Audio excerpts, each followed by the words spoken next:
안녕하십니까? 소쿨 극장입니다. 오늘은 중생의 간절함이 만든 영업 이야기입니다.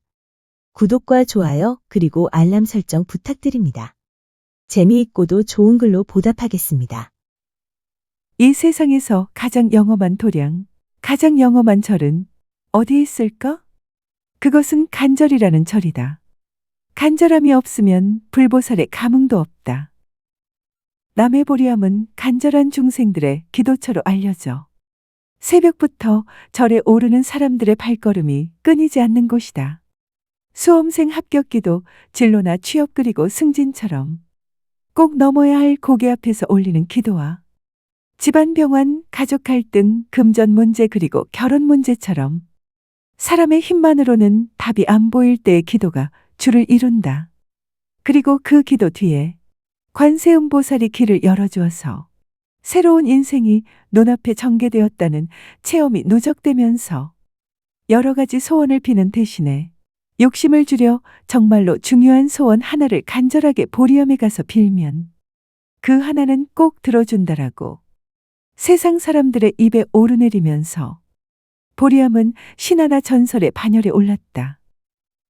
그래서 그런지 보리함을 자기 인생의 전환점이 된 영험 체험의 장소로 기억하는 사람이 많다. 오늘은 그 중에서 이야기 하나를 골라 소개하려 한다. 한턱 내겠다는 친구 김은혜 씨의 연락을 받은 박아정 씨는 의아해하지 않을 수 없었다. 말하기 곤란하지만 친구 은혜는 몇 년 동안이나 사귀고 있던 애인과의 결혼을 집안에서 결사반대하자 부모님을 설득하다 못해 농약을 마시고 극단적인 선택을 했는데 빨리 발견되는 바람에 병원에서 목숨은 겨우 건졌으나 위를 거의 못 쓰게 되어 매일 죽으로 연명하고 있었기 때문이다. 그날 저녁 은혜는 절친한 친구 아정을 중국집으로 데려가 탕수육을 맛있게 먹으며 영문을 몰라 어리둥절해 있는 친구에게 자신이 겪은 소설 같은 이야기를 들려주었다. 은혜는 자살이 실패로 돌아간 다음 주위의 따가운 눈총도 견딜 수 없었지만 무엇보다도 못 쓰게 된 위장 때문에 직장 생활까지 포기할 수밖에 없었다. 더욱이 그 일이 있은 뒤 나쁜 새끼 애인마저 소식을 끊고 나타나지 않았다. 매일 천장만 바라보며 하염없이 눈물만 흘리던 은혜는 집안에서 천덕꾸러기 취급당하는 것을 견디다 못해 어느 날 부산으로 향했다.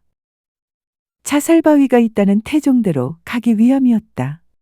고속버스 안에서 고개를 줄곧 차장 밖을 향한 채 이번에는 정말 일을 치르고야 말리라 마음을 다잡자 하염없이 눈물이 흘렀다. 그때 옆자리에 한 아주머니가 귤을 하나 집어주면서 말을 걸었다. 아가씨, 무슨 일이 있었는지 몰라도 눈물은 그만 그치고 이 귤 하나 맛보세요. 하늘이 무너져도 솟아날 구멍은 있다잖아요. 아가씨, 속상한 이야기라면 나도 남한테 절대 뒤지지 않아요. 우리 남편이 교통사고로 식물인간이 되는 바람에 7년째 병원 생활을 하고 있다오. 남의 보리함이 영험하다는 말을 듣고는 지푸라기라도 잡는 심정으로 억지로 시간을 내서 지금 가보는 중이라오. 어디 무슨 사정인지 이야기나 들어봅시다. 말하다 보면 속이 풀리기도 하는 법이잖아요. 그러나 은혜는 결코 자신의 속을 털어놓을 수 없었다. 괜히 세상에 둘도 없는 바보라는 소리를 듣거나 값싼 동정 내지는 형식적이로가 전부일 테니 말이다. 입을 꼭 다문 은혜의 입이 열리기만을 기대하던 아주머니는 마침내 혀를 차더니 고개를 돌리고 잠을 청했다. 부산에 도착해서 어느 쪽으로 가야 할지 갈피를 못 잡고 있는데 그 아주머니가 다가와 측은한 눈초리를 던지며 갈 데 없으면 자기와 함께 보리함에 가보자고 했다. 처음에 은혜는 마음을 독하게 먹고 거부했지만 죽기 전에 그곳에 한번 가보는 것도 괜찮겠다는 생각이 들어 아주머니를 따라 보리함으로 올라갔다. 보리함에 이르자 아주머니는 법당으로 들어가 기도를 시작했고 은혜는 관음 보살상이 있는 절벽 쪽으로 가서 우두커니 앉아 있다 보니 어느덧 해가 져서 주위는 캄캄해지고 기도객들도 모두 요사체로 들어가고 없었다. 은혜는 갑자기 슬픔이 복받쳐 절에서 뛰어내릴 마음으로 난간 밖으로 한 걸음 내디뎠다. 다시 이를 악물고 다른 한 발을 허공 쪽으로 들어올리는데 갑자기 뒤에서 누군가 머리채를 잡아당기는 느낌이 들었다. 그러나 돌아다 보니 아무도 없었다. 마침내 완전히 난간 밖으로 나서서 막 뛰어내리려고 하는데 이번에는 거의 고개가 뒤로 획 제쳐질 정도로 누군가가 끌어당겼다. 그 순간 눈물이 고인 은혜의 눈동자에 관음보살상의 미소가 희미하게 어른거렸다. 자기도 모르게 난간을 꼭 붙잡고 흐느끼던 은혜는 극단적인 선택을 피할 수도 있겠구나 하는 생각이 들었다.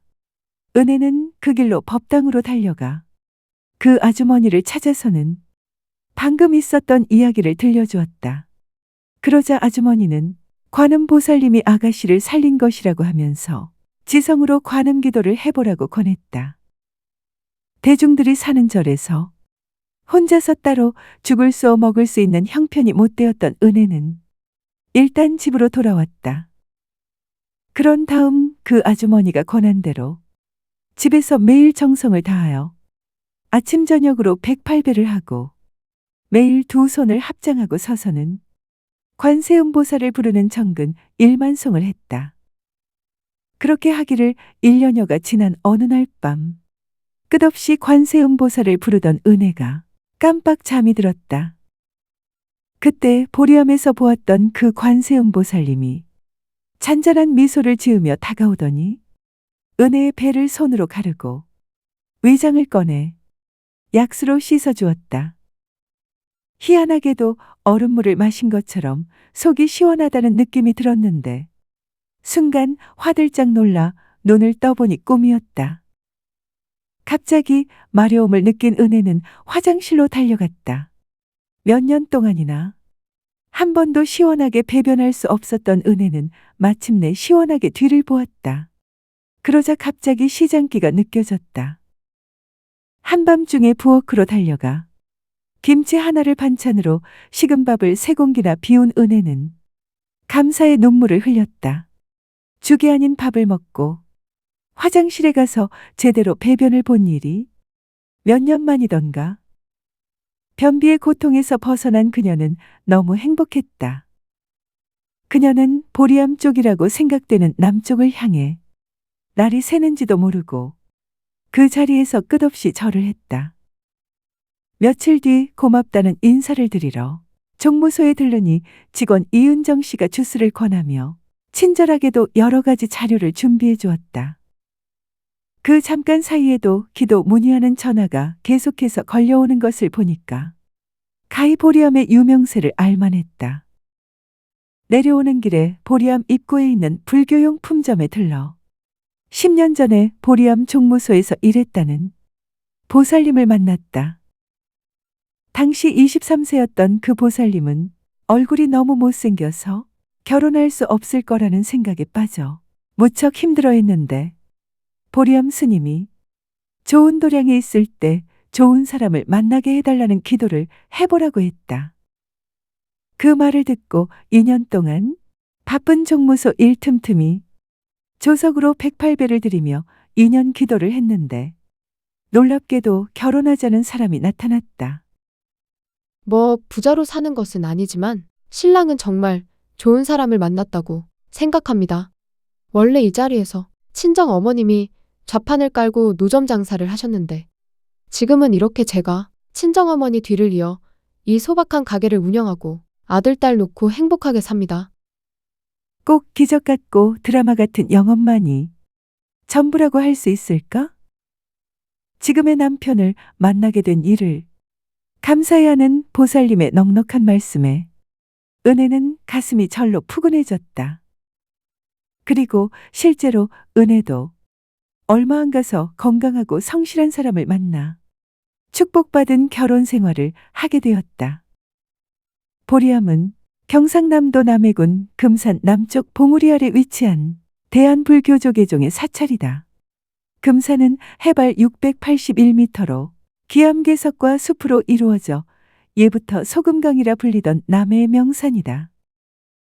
상주마을 금산 입구에서 3km 정도 올라가면 금산 보리암이 나온다.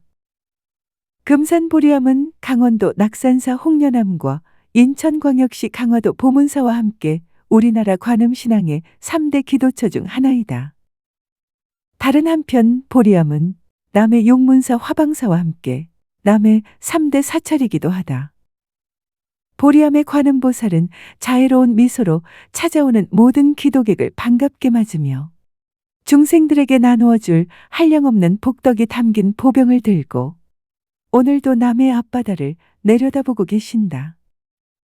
관음보살상에서 10여 미터쯤 떨어진 곳에는 소박한 모습의 3층 석탑이 있는데 전설에 따르면 김수로왕의 왕비 허왕후가 인도에서 올 때 배의 중심을 잡기 위해서 싣고 온 것이라고 한다. 금산 보리암은 683년 신라 원효대사에 의해 창건되었다. 전국의 산천을 순례하던 원효대사가 바람이 매서운 바위 턱에 조그만 초당을 짓고 기도를 올렸다. 기도 끝에 원효대사는 관음보살을 칭견하였는데 이때부터 여기는 관음이 머무는 자리다 라는 믿음이 굳어졌고 화엄경에 관세음보살이 상주하는 곳을 보관궁이라 한 것과 원효가 보니 산이 빛을 뿜는 듯해서 산 이름을 보광산이라 하고 절 이름을 보광사라고 하였다고 전한다. 보광산에서 금산으로 이름을 고쳐 부르게 된 내력에는 이성계가 등장한다. 고려 왕조를 무너뜨리고 새 왕조를 창건하기 전 이성계는 전국의 이름난 성지에서 기도를 올렸다. 계룡산과 지리산에서의 기도가 응답이 없자 마지막으로 남해 보광산을 찾아 백일기도를 시작했다. 절박한 심정이 된 그는 나의 기원을 들어준다면 이 산 전체를 비단으로 감싸겠다. 라고 산신령에게 약속했다. 기도에 영험이 있었던지 이성계는 훗날 조선을 개국해 왕이 되었다. 나라를 새로 열고 갖가지 제도를 정하고 궁을 옮기는 등 바쁜 나날을 보내던 그는 어느 날 자신이 기도했던 남쪽 끝에 섬에 있던 작은 산을 생각하게 되었다. 동시에 약속도 생각났다. 당시 비단은 국내에서 만들지 못했고 중국에서 수입하던 천이었다. 그러니 비단으로 산을 덮는다는 것은 참으로 난감한 일이었다. 그러나 약속한 것을 어쩔 수는 없었다. 답답해진 태조는 묘책을 짜내고자 신하들을 불러 모았다. 신하들도 뾰족한 방법이 있을 리가 없었다. 긴 침묵이 흘렀다. 한참 후 어느 신하가 입을 열었다. 아무리 해도 그 산을 비단으로 직접 감싸지는 못합니다. 어명을 내리시오. 이제부터 산 이름을 비단금 매 산자로 해 금산이라 부르게 함이 옳을 줄 압니다. 사람들이 그 산을 금산이라 부르면 실제 비단을 두른 것이나 별로 다르지 않을 것입니다. 과연 묘책이었다. 왕도 매우 흡족했다. 이후 보광산이란 명칭과 함께 금산이 혼용되기 시작했는데 지금은 금산이라고 쓴다. 사찰 옆에는 이성계가 기도했던 자리인 이시기단이 있는데 매년 가을 전주 이시 종친회에서 제사를 올린다고 한다. 보리암에 모셔진 관음보살은 용두관음으로 알려져 있는데 1991년 어떤 독지가의 원력으로 해수관음상이 세워졌다. 이때 헬기로 이운했는데 관음상 주위에 서기가 어리고 빛이 흩뿌려졌다고 당시 목격자들은 말하고 있다. 들어주셔서 고맙습니다. 용어 풀이와 참고문헌 그리고 자료 출처는 명기만 하고 따로 읽지는 않겠습니다. 참고하시기를 바랍니다.